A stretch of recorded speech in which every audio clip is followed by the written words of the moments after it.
Prezidentimizni Xudo tan joylari sog' bo'lsin.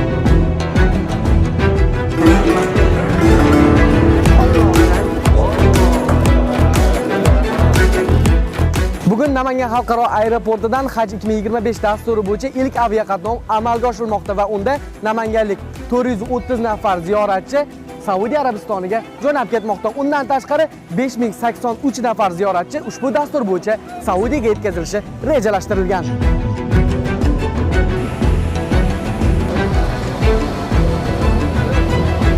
Hayotimda birinchi sayohatim Ka'batullohga bo'ldi. Shunaqa baxtliman. Tuyg'ularingiz qanaqa? Ta'riflab bo'lmaydi. 2007-yildan 18 yil bo'ldi. Endi mana bu yil orzularimiz ushaladigan yil bo'ldi mana. Shukrlarga yetkazing, alhamdulillah shukr. Endi Hayajondamiz. Bir ona sifatida butun O'zbekiston duo qilaman.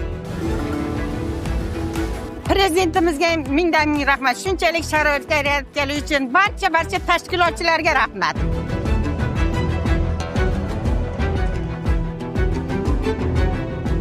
Duodamiz sizlarga. Rahmat.